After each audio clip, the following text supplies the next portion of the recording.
So guys, dito sa baba no, dito sa baba ay talagang malapit na siyang malagyan ng mga bubong, no?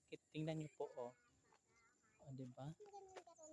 'Di ba? Perfect na ang kaniyang pagkagawa. Siyempre, maganda at walang tulo. Siyempre, ayan no, hindi pa siya tapos. May konti na lang.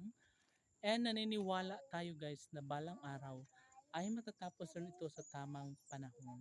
No?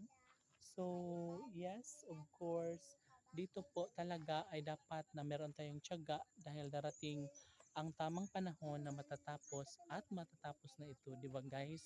So, laging pakatandaan na patience is a virtue.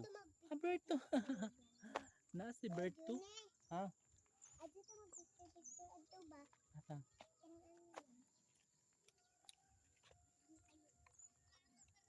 So, ano guys, talagang malapit nang matapos ang mga bahay dito. So, sobrang excited na nga tayong lahat dahil makakalipat na ang ating mga kapitbahay, no? Siyempre, sino ba naman ang hindi magiging happy, guys?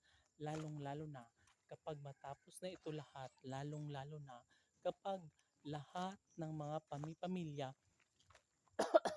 excuse me, ay magkakaroon na sila ng kani-kanilang mga tirahan.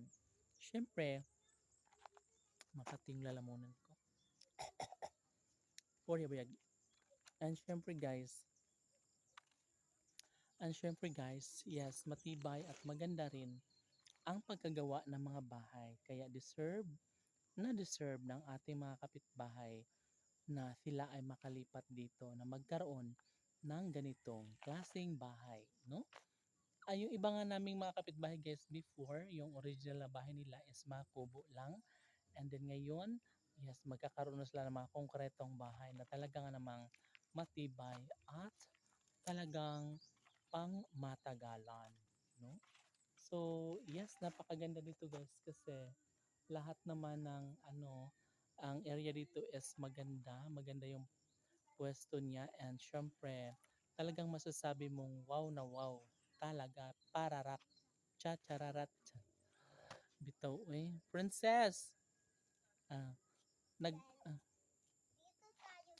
tapos yung mga ano doon guys dead end doon ayun may mga ano na siya culvert para ready na siya para sa ano paggawa ng malaking kanal para mas maganda para hindi magiging bahain para may madadaanan yung mga tubig kapag tuwing umuulan.